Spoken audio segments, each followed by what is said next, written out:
Damn, life comes at you fast. One day you're sitting there, your team is 3-1 and tied for first place in the AFC West. Then all of a sudden we start to hear about your damn emails. Hillary's not the only one apparently with an email problem, Jon Gruden. And boy oh boy, there's a big one.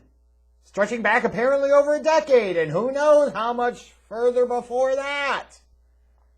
If he said that in emails, where you have to know those things can be traced and can be tracked down, you have to wonder just what he said verbally behind closed doors. Whoopsie daisies. So in a span of a few days here, we've went from Jon Gruden ripping off the Raiders for $10 million a year to finally have at least a somewhat decent start to the season, being 3-1, to, hey, news comes out that he referred to NFLPA head DeMaurice Smith using racist language. That was Friday. And now here we sit after Monday night. It's now Tuesday afternoon as I record this, and Jon Gruden has officially resigned as the head coach of the Las Vegas Raiders. Wow. This happened quickly. Now, there are those that are going to say, well, thankfully the NFL and the Raiders responded to this quickly, took it very seriously, blah, blah, blah. Bullshit. And you deserve to be clowned for that. Because number one, Gruden ultimately resigned. Forced to or not, doesn't matter. He ultimately resigned. So he wasn't even fired for this shit. Furthermore, this was such a serious offense a few days ago for the Raiders organization in the National Football League that Jon Gruden was still allowed to coach the game on Sunday, where it was clear his team gave up on him. Clearly weren't interested. Clearly didn't want to play for the guy. Gee, you fucking wonder why. So save me all that bullshit about how strong of a message this sends. It sends no message whatsoever. It sends a message of this is still a significant problem in our society that is much more behind the scenes now than it may once have overtly been, but it doesn't mean that it doesn't still exist.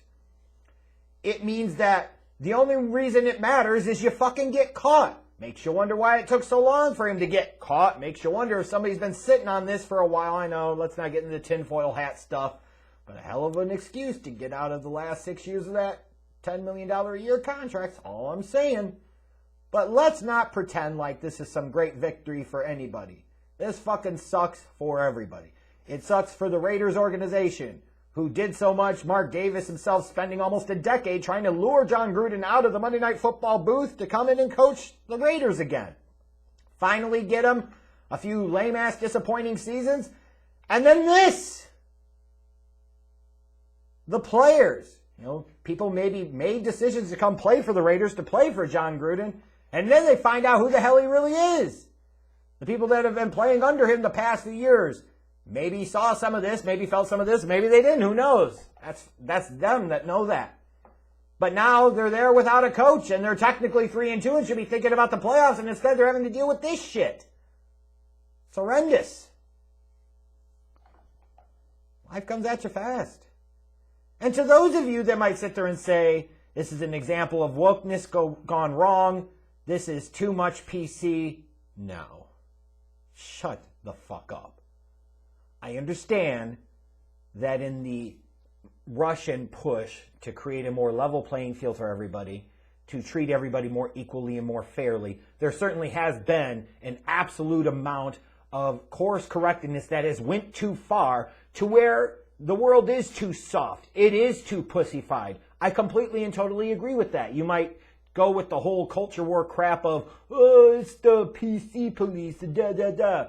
Let's be clear. Just because the world is too fucking sensitive about everything now does not give you an open excuse to be a fucking racist, a misogynist, a sexist, a homophobe. And Jon Gruden's behavior shows all this. And what a big surprise! A lot of the emails were interactions with Bruce Allen. Anybody shocked by that? Same Bruce Allen, brother George. Remember, he was a Senate candidate back in the mid-2000s, and then he said the line, I'm not going to repeat the word, torpedoed his whole campaign, torpedoed potentially a chance someday to run as a presidential candidate on the Republican ticket. Pat Giordano, here's his fucking brother. Does this really surprise any fans of Washington? You know it fucking doesn't. Oh, and then the touch about sending topless photos of some of the Washington football team cheerleaders. That's classy. Of course, there will be no punishment for the Washington football team because Bruce Allen not there. Daniel Snyder, once again, will escape unscathed. But this is not an example of wokeness ruining something. This is not an example for you to crusade against the political correct environment. Jon Gruden said racist, misogynistic, homophobic shit for an extended period of time, and there are consequences and repercussions for that. You cannot allow somebody like this to continue to coach a team just from the sheer reality of who the fuck is going to want to play for the guy. I mean, come on. Don't allow your frustrations with everything and some other things to cloud your better judgment here. This is bad, and he shouldn't even been given the option to resign. He should have been fired with cause. Al Davis did it once with Lane Kiffin, remember? Should have been able to do the same fucking thing, so that way they didn't have to pay Jon Gruden any more damn money, and they could have made a better statement about how this shit isn't allowed. And how sad it is. Al Davis has to be rolling over in his grave. A Raiders organization that was once arguably the gold standard for diversity, inclusion, and equality, had the league's first Mexican-American head coach in the modern era in Tom Flores. Had the first black head coach in the modern era in Art Shell. Had the first female CEO of an NFL organization in Amy Trask. When you look at Al Davis and you talk about things like civil rights, or more so you talk about equality and fair treatment across the board of people, Al, in terms of NFL owners and NFL people, is at the very top of the top. He is on that Mount Rushmore. I used to joke about it when he was alive. He could walk down the streets of Compton and he fucking runs shit because it's Al Davis, because he earned that shit. He was a bit of a rebel. He was a bit of everything else. But he also believed in judging people based on the content of their character, the quality of their work, their qualifications, what they could do, not because of who they were or what they looked like or what sex or gender they fucking happened to be. And you go from that gold standard of the National Football League that, frankly, a lot of NFL teams are still trying to live up to, well, not really trying to live up to, but need to try and live up to this day, to this. It's got to make him sick. Roll over in his damn grave. You just wonder, like, what the hell did he say over all these years? Like, how much, if this is what we caught that he said, how much did he say that we don't know about? How did this not come to light earlier? Was he that good at hiding it? Was he that good at only saying it amongst a certain set crew of boys? Yikes. Now, there will certainly come the question of, is Jon Gruden done? Certainly done as the coach of the Las Vegas Raiders, that's for damn sure. Will he ever coach in the NFL again? Unlikely. Never say never, but certainly fucking seems unlikely. But is he done? Should he be done? And those are tough questions to answer. Because the easy, immediate, knee-jerk reaction is to say, fuck him forever, he's done. It's certainly understandable, certainly justifiable. And since I'm not in any of the groups that Jon Gruden said stupid shit about and racist shit about, like, my opinion does not matter very much here. Let's be clear. If you were black, female, gay, your opinion matters a whole hell of a lot more to this, and I am not here to sit there and say to you, this is how you should feel or not. It's not my place. It's not my job. Because I'm not the one being impacted. You are in some way, shape, or form, potentially. Now, I would hope that Jon Gruden would use this legitimately as an opportunity to see the error of his ways and go about changing the rest of his life and bringing good and, trying to work some type of redemption angle for himself. Now, you could say, how the fuck do you redeem that? People can be redeemed. Like if somebody commits a felony and goes to prison for 10 to 15 years, let's say attempted murder, armed robbery, shit like that. You're supposed to, in theory, go to prison, serve their time, and there's a chance at redemption. Is what he did any more worse than something like that?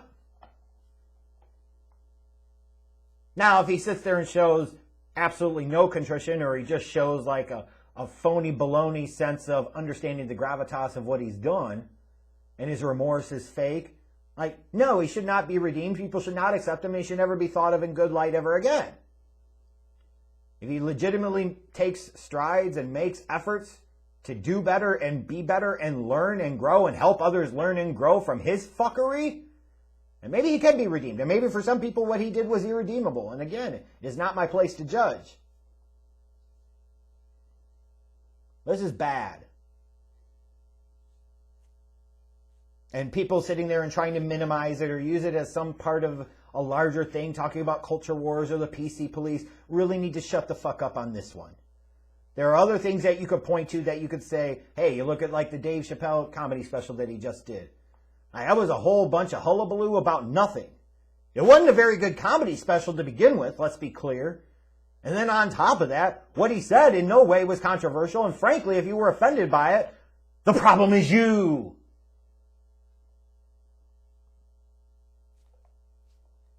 But in this case, like if you can't see the problem with the language that he was using, with the things that he was saying, if you can't understand why saying what he said about DeMaurice Smith is construed as racist and viewed as racist, the problem is not society, the problem is you. It does not make you guilty of doing those things to acknowledge that they still exist. It does not make you a bad person to acknowledge that, hey, this shit still goes on. And just because it doesn't directly impact me, and just because it doesn't directly impact my life, doesn't mean that it doesn't happen. It doesn't matter. You understand that? Having a little bit of better understanding and empathy for your fellow woman and man? What a mess. Jon Gruden being the first coach out in 2021, I did not have in the pool. And I don't know that anybody else did, especially with that contract. But now he's gone. The Raiders are a fucking mess. And now what the hell do you do next? I guess you just move on to Sunday, huh?